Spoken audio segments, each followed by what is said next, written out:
بسم اللہ الرحمن الرحیم۔ بچوں، میں آپ لوگوں کی اردو کی ٹیچر ہوں اور آج آپ لوگوں کی اردو کی کلاس ہو رہی ہے۔ السلام علیکم بیٹا، 9th کلاس میں آپ لوگوں نے ایک چیپٹر آپ لوگ پڑھ چکے ہیں، انسان کسی حال میں خوش نہیں رہتا۔ اس کے ویڈیو لیکچر کافی ڈیٹیل سے آپ لوگوں کو مل چکے ہیں۔ آج جو ہم نے چیپٹر پڑھنا ہے وہ ہے نسو کا خواب، جس کا پریویس کلاس میں ایک لیکچر ہو چکا ہے۔ انٹروڈکشن پیج کے بارے میں کافی ڈیٹیل کے ساتھ ہماری ٹیچر نے آپ کو سمجھایا ہے۔ آن لائن کلاس بھی ہوئی ہے اس کے متعلق اور ویڈیو بھی آپ لوگوں کو شیئر ہو چکی ہے۔ تو بیٹا، آج ہم نے اس سے آگے بڑھنا ہے۔ انٹروڈکشن پیج سے نسو کا خواب جو چیپٹر ہے اس کے بارے میں آج ہم نے پڑھنا ہے۔ تو بیٹا، پہلے انٹروڈکشن کے بارے میں تھوڑا سا پریویس نالج کے بارے میں تھوڑا سا آپ لوگوں کو بتا دیتی ہوں، تھوڑا سا آپ کی میموری ریکال ہو جائے گی کہ سبق ہے ہمارے پاس نسو کا خواب، مصنف ہیں مولوی نذیر احمد، ان کی ادبی حیثیت ہے ناول نگار، ٹھیک ہے۔ ناولوں کا موضوع ہے ان کا عورتوں کے مسائل۔ پیدائش ان کی 1836، وفات 1912، اور ماخوذ از توبۃ النسو۔ ماخوذ از مطلب کس کتاب سے یہ اخذ کیا گیا ہے، ٹھیک ہے بچوں؟ تو وہ ہے توبۃ النسو۔ توبۃ النسو ان کی ایک کتاب ہے جس میں سے یہ سبق آپ لوگوں کا اس حصے میں سے لیا گیا ہے۔ تصانیف مرات العروس، بنات الناش، ابن الوقت، رویائے صادقہ۔ تو مولوی نذیر احمد کے بارے میں ٹیچر آلریڈی آپ لوگوں کو بتا چکے ہیں کہ عورتوں کے مسائل پر انہوں نے قلم اٹھایا ہے اور کافی ڈیٹیل سے انہوں نے وہ باتیں بتائی ہیں، اور ان کے جو ناول ہیں ان کو پڑھ کے ایسا لگتا ہے کہ جیسے یہ ہمارے اپنے گھر کے کسی ہمارے گھر کے کسی فرد کی کہانی ہے۔ مطلب مشرقی معاشرے میں جو کچھ ہوتا ہے وہ سب کچھ انہوں نے اپنے ناولوں میں بیان کیا ہوا ہے۔ تو اب ہے ہمارے پاس سبق ہے نسو کا خواب۔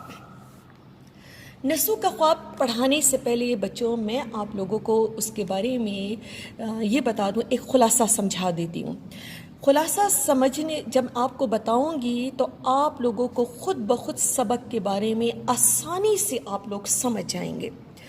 دیکھیں، نسو جو ہے وہ دلی کا ایک مالدار شخص تھا، اور اس زمانے میں دلی میں ایک وبا پھیل گئی تھی، ہیضے کی وبا، جس سے بہت زیادہ لوگ مر رہے تھے۔ یہ وبا جو تھی نسو کے گھر بھی آ پہنچ چکی اور نسو خود بھی اس کا شکار ہو گیا۔ حکیم کی دوا کے اثر سے وہ سو گیا اور خواب میں دیکھا کہ وہ مر چکا ہے۔ خواب میں اس نے ایک بہت خوبصورت عالیشان عمارت دیکھی، کیونکہ نسو خود بھی کسی زمانے میں ڈپٹی مجسٹریٹ رہ چکا تھا اور حاکم فوجداری میں مطلب جج رہ چکا تھا۔ تو اس نے یہ خیال کیا، اس کو یہ سمجھ آئی کہ شاید یہ کوئی ہائی کورٹ کی کچہری ہے، مطلب کوئی عدالت لگی ہوئی ہے۔ لیکن وہ حیران تھا کہ عدالت ایسی ہے جس میں بہت سے لوگ ہیں لیکن ہر شخص خاموش ہے، اور جو جج ہے، جو حاکم ہے، اس کا بہت رعب ہے، کوئی اس کے سامنے بول نہیں سکتا۔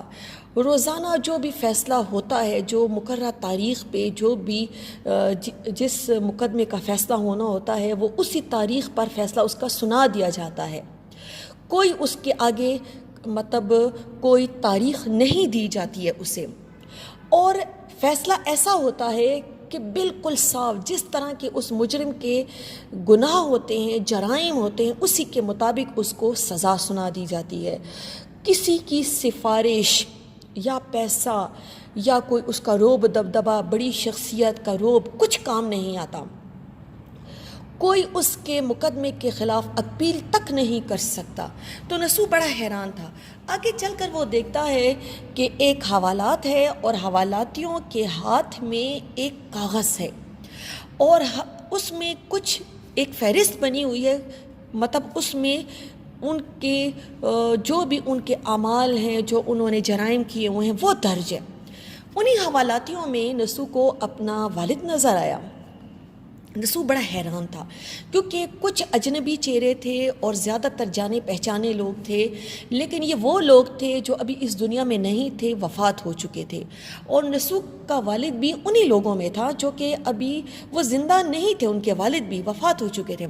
نسو بڑا حیران ہوا، پہلے وہ سمجھا کہ شاید یہ میری نظر کا دھوکہ ہے، لیکن جب خیال کیا کہ واقعی یہ تو والد صاحب ہی ہیں، تو فوراً اپنے والد کے پاس پہنچا اور قدموں میں گر پڑا اور والد کو کہا کہ آپ یہاں کیا کر رہے ہیں؟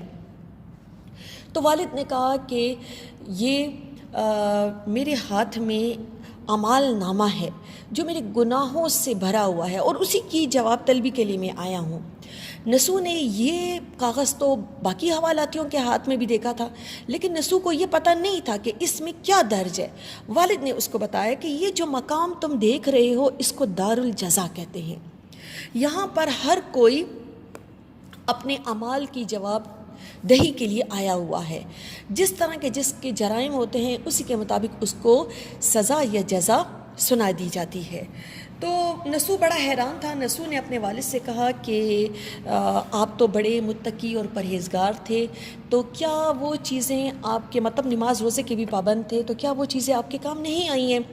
تو والد نے کہا کہ کیوں نہیں، یہ میں ابھی اس وقت باقی لوگوں سے کم تکلیف میں ہوں اور وہ نماز روزے کی ہی بدولت ہوں، لیکن میری نماز ایسی تھی کہ میں اتنی جلدی جلدی نماز پڑھتا تھا جیسے سر سے کوئی بوجھ اتار کر پھینک دیتا ہے، اور عید روزے جو میرے ہوتے تھے، رمضان کے روزے 30 روزے میں نے کبھی پورے نہیں کیے، عید کا میں بڑی شدت سے منتظر رہتا تھا۔ تو بعض جگہوں پر میرے گناہ تھے جن کی وجہ سے میری پکڑ ہوئی ہے، تو وہ اپنے والد کا جب اعمال نامہ دیکھتا ہے تو ڈر جاتا ہے، خوف سے کانپ اٹھتا ہے، کیونکہ دنیا کا کوئی ایسا گناہ نہیں تھا جو اس کے اعمال نامے میں درج نہ ہو۔ تو نسو نے اپنے والد سے کہا کہ کیا آپ ان سب کا اقرار کر چکے ہیں؟ تو نسو کے والد کہتے ہیں کہ انکار کی تو کوئی گنجائش ہی نہیں ہے، کیونکہ میرے خلاف میرے گواہ جو ہیں وہ اس قدر قوی ہیں کہ ان کے کسی بھی بات سے انکار نہیں کیا جا سکتا۔ اول 2 کرامن کاتبین ہیں، مطلب 2 فرشتے ہیں جو میرے ایک ایک وقت کا حساب لکھتے گئے ہیں، اور حرف بحرف وہ انہوں نے درست لکھا ہوا ہے۔ اب جو بھی وہ بات کہتے ہیں وہ ٹھیک ہے، درست ہے۔ دوسرے میرے جسم کے اعضاء ہیں جو میرے خلاف گواہی دینے پر آمادہ ہیں، تو اسی لیے میں ان سے کسی صورت بھی انکار تو میں کر ہی نہیں سکتا۔ نسو اپنے والد کو کہتا ہے کہ میں ایسا کیا عمل کروں جس سے آپ کے گناہوں میں کمی آ جائے، آپ کی مغفرت ہو جائے، اللہ تعالیٰ آپ کی بخشش کر دے۔ تو نسو کا والد اپنے بیٹے سے کہتا ہے کہ ابھی میرے ہمسائے میں ایک بندے کی مغفرت ہوئی ہے، اس کے ذمہ بھی گناہ بہت زیادہ تھے، لیکن اس کو بلا کر اسے کہا گیا کہ تمہارے اعمال جیسے تھے اب وہ تجھ پر مخفی نہیں رہے ہیں، کیونکہ تیرے زن و فرزند تیری معافی کے واسطے گڑ گڑاتے ہیں۔ ہمیں یہی ایک عمل تمہارا اچھا لگا کہ تم نے اپنے خاندان میں نیکی کا بیج بویا ہے، کیونکہ نیک اولاد صدقہ جاریہ ہے۔ تو نسو اپنے والد کو کہتا ہے کہ آپ کے مرنے کے بعد تو رونا دھونا ہم نے بہت کیا اور خیرات وغیرہ بھی کیا، دعا بس واجبی سی ہوئی ہے، لیکن آپ کی وفات کے بعد جائیداد کے جھگڑے ایسے پڑے ہیں، اتنے مسائل جائیداد کے ہوئے ہیں کہ جو ابھی تک وہ مسائل سلجھے نہیں ہیں۔ تو اسی دوران نسو کی آنکھ کھل جاتی ہے اور وہ اللہ تعالیٰ کا شکر ادا کرتا ہے کہ اللہ تعالیٰ نے اسے نیند سے دوبارہ بیدار کیا اس مقصد کے لیے کہ وہ دنیا میں اب نیک اعمال کرے، اپنے گناہوں کی مغفرت مانگے۔ تو اس نے نیند سے جب وہ بیدار ہوا تو اس نے اپنی بیوی کو بھی یہ والا خواب سنایا، تو بیوی نے بھی اس کی بات سے ایگری ہوئی، رضامند ہوئی کہ بھئی اب وہ دنیا میں جتنی بھی زندگی اللہ تعالیٰ نے ان کو دی ہے وہ اللہ تعالیٰ کے احکامات کی بجاوری میں ہی وہ زندگی گزاریں گے، اور اپنی اولاد کو بھی نیکی کا درس دیں گے، کیونکہ نیک اولاد صدقہ جاریہ ہے۔ تو بچوں دیکھیں، یہ تھا سبق کا خلاصہ۔ ابھی اس خلاصے کو پڑھ کر سن کر آپ کو یہ سمجھ آ گیا ہوگا کہ یہ سبق کس چیز کے متعلق ہے۔ تو اب ہم آ جاتے ہیں اپنے سبق کی پڑھائی ہم کرتے ہیں۔ دیکھیں، نصوص، یہ اقتباس کہتے ہیں پیراگراف کو، ٹھیک ہے، کیونکہ یہ نصوص کے توبۃ النصوص سے یہ لیا گیا ہے، اس میں سے کچھ حصہ لیا گیا ہے، ٹھیک ہے۔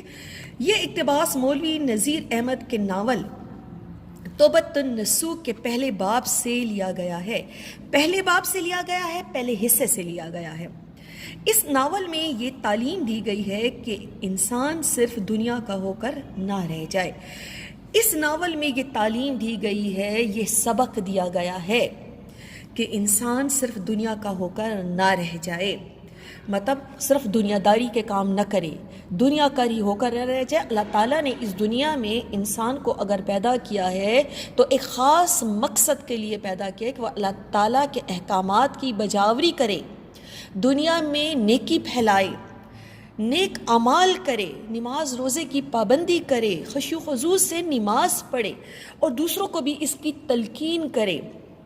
لیکن ہم لوگ دنیا کی رنگینیوں میں اس قدر کھو جاتے ہیں کہ صرف دنیا کے ہی ہو کر رہ جاتے ہیں، جبکہ یہ دنیا ہمارا عارضی ٹھکانہ ہے۔ دنیا کے کاموں کے ساتھ ساتھ ایسے نیک اعمال کر کے دنیا سے جائے کہ آخرت کی کامیابی بھی مل جائے۔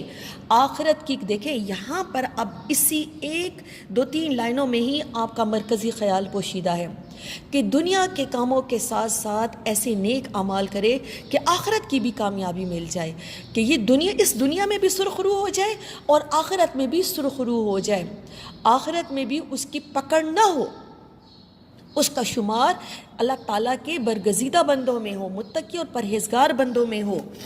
اس ناول میں مولوی نذیر احمد لکھتے ہیں کہ ایک سال دہلی میں ہیضے کی ایسی وبا پھیلی کہ ہر روز سینکڑوں لوگ مرنے لگے۔